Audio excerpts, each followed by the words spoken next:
வணக்கம் மக்களே. நான் உங்கள் டைகர் மணிமுருகன். வாலன் த பாய் ஜூன் மாசம் 19ஆம் தேதி 2026 அன்னைக்கு ரிலீஸ் ஆன படம் தான் பாலன் த பாய். இது ஒரு மலையாள திரைப்படம். இந்த படத்தை சிதம்பரம் இயக்கியிருக்காரு. படத்தோட ஆரம்பத்துல பாத்தீங்கன்னா அம்மாவும் பையனும் ஜெயில்ல இருந்து, அதாவது சிறைச்சாலையில இருந்து வெளியே வராங்க. ஸோ ஒரு என்ஜிஓ அட்ரஸை அங்க இருக்கிற போலீஸ் அம்மா ஒருத்தங்க கொடுத்து விடுறாங்க. அதே மாதிரி அங்க இருக்கிற ஒரு லேடி இவங்க வெளியே வரதுக்காக நிறைய ஹெல்ப் பண்ணிட்டாங்க. அவங்க ஒரு ஃபோன் நம்பரை எழுதி கொடுத்து விடுறாங்க. ஜெயில்ல இருந்து வெளியே வந்த வேலையா அந்த ரெண்டையும் தூக்கி குப்பை தொட்டியில போட்டுட்டு அம்மாவும் பையனுமா பஸ் ஏறி கிளம்புறாங்க. ஒரு மலைப்பகுதியில போயிட்டு அங்க இருக்கிற ஒரு ஹோட்டல்ல ரெண்டு பேருமே நல்லா சாப்பிட்றாங்க. சாப்பிட்டு முடிச்சதுக்கு அப்புறம் எங்ககிட்ட பில் கட்ட காசு இல்லை. ஸோ அங்க ஒரு வயசானவர் தான் அந்த ஹோட்டலை மெயின்டைன் பண்ணிட்டு இருக்காரு. அங்க இருக்கிற இந்த தேயிலை தோட்ட அவங்களுக்குலாம் ஹெல்ப்ஃபுல்லா இருக்கிற மாதிரி சின்னதா வச்சு நடத்திட்டு இருக்காரு. ஸோ அந்த அம்மா போயிட்டு வேலை கேட்குறாங்க. இந்த மாதிரி என்கிட்ட காசு இல்லைங்க, நாங்கள் வேலை செஞ்சு கழிச்சிக்கிறோம். அதே மாதிரி எங்களுக்கு 3 வேளை சாப்பாடு இருந்தால் போதும், வேற எதுவும் கூலிலாம் தர வேணாம் அப்படிங்கும்போது அவர் ஃபர்ஸ்ட்டு இல்லை, நானே ஏனோ தானோன்னு இந்த கடையை நடத்திட்டு இருக்கேன், நீங்கள் கிளம்பலாம் அப்படின்ட்டு. அதுக்கப்புறம் கொஞ்சம் யோசிச்சு அந்த பையனுக்காக அந்த வேலையை அவர் கொடுக்குறாரு. சரி வேலையை பாருங்க அப்படின்ட்டு. இவங்களும் கடையெல்லாம் நல்லா நீட்டாக வேலைலாம் பார்க்குறாங்க. லேட்டாக கல்லாப்பட்டியில் பார்க்கும்போது காசுலாம் இருக்குது. ஸோ நல்லா மெயின்டைன் பண்ணுறாங்க கடையை.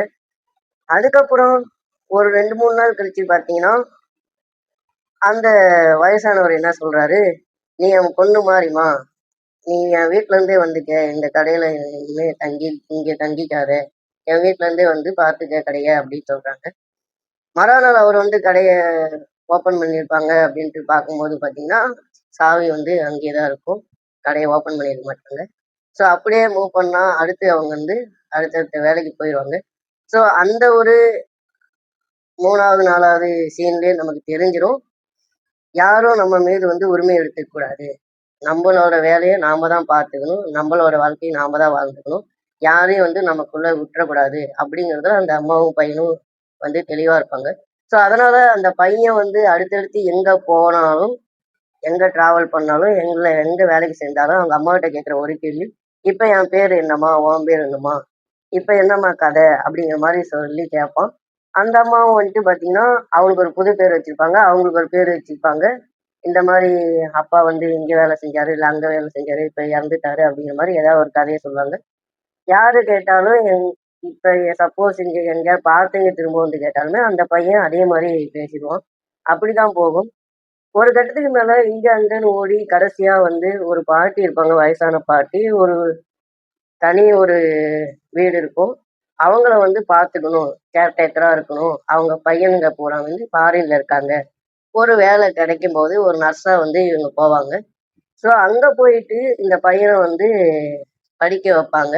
அது ஏன் அப்படின்னு பார்த்தீங்கன்னா, அந்த பாட்டியோட ஃப்ளாஷ்பேக், அதாவது அவங்களோட வாழ்க்கைய இவங்க தெரிஞ்சுக்குவாங்க. இவங்களோட வாழ்க்கைய கேட்கும்போது, எப்பவுமே இவங்களுக்கு கதை சொல்லி தான் பழக்கம் அப்படிங்கிறதுனால, இவங்க வாழ்க்கையில நடந்தத கூட இவங்க ஹஸ்பண்ட் யாரு, என்ன எப்படிங்கிறத, இவங்க ஏன் ஜெயிலுக்கு போனாங்கங்கிறதையும் ஒரு கதையா தான் சொல்லியிருப்பாங்க. அதனால அந்த பாட்டி ஒரு டஸ்டபுளா இருப்பாங்க. அதாவது, "நீ நான் உன்ன உரிமை கோரல. நீ இருக்கிற வரைக்கும் இருந்துக்கலாம். ஆனா பையனோட படிப்ப பாரு. இப்படியே ஓடிட்டுலாம் இருக்காத" அப்படின்னு சொல்லிருவாங்க. இவங்களும் சரின்ட்டு ஸ்கூல்லலாம் அட்மிஷன் போட்டு பையன படிக்க வைப்பாங்க. ஒரு கட்டத்துக்கு மேல அந்த பாட்டி இறந்துருவாங்க. அதுக்கப்புறம் அவங்க பையன் ஃபாரின்லேருந்து ரிட்டர்னும் ஆவாங்க. ஸோ பாட்டியே இவங்க தான் கொன்னாங்கங்கிற மாரி ஒரு சிச்சுவேஷன் அங்க அமைஞ்சிரும். ஸோ அதுக்கப்புறம் என்ன நடந்துச்சு அப்படிங்கிறது தான் இந்த படத்தோட கதையே. ஸோ இந்த படம் பார்த்தீங்கன்னா, ரொம்பவுமே அருமையா இருக்கு. பாஷானா அம்மாவா நடிச்சிருக்காங்க. அப்புறம் அந்த சின்ன பையன் சூப்பராவே நடிச்சிருக்கான். ஸோ செகண்ட் ஹாஃப்ல டொவினோ தாமஸ் நடிச்சிருக்காரு. அதே மாரி ஒரு போலீஸ் கெட்டப்ல வரவரும் நல்லாவே பண்ணியிருக்காரு.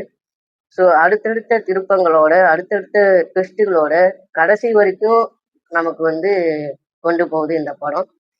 ஒரு சில இடங்கள்ல, அதாவது செகண்ட் ஹாஃப்ல கொஞ்சம் லேக்கா தெரிஞ்சாலும், ஆனா கதை இங்க ஒரு ஃபர்ஸ்ட் ஹாஃப் வரைக்கும் இன்டர்வல் வரைக்கும் ஒரு சுவாரஸ்யமா போய் முடிஞ்சிருக்கு. அதுக்கப்புறம் வேற ஒரு இடத்துல கதை போயிட்டுருக்கும். என்ன நடந்திருக்கும் நடுவுல, என்ன ஆச்சு, ஏதாச்சுன்னு நம்ம அந்த ஒரு பரபரப்புலயே தான் இருப்போம். ஸோ அந்த பரபரப்ப அந்த ஒரு சைக்காலஜிக்கல் த்ரில்லரா கடைசி வரைக்கும் கொண்டு போயி, அந்த ட்விஸ்ட் எல்லாம் கடைசி வரைக்கும் வச்சிருந்து ஓப்பன் பண்ணுவாங்க. ஸோ ரொம்பவுமே படம் நல்லா இருக்கு.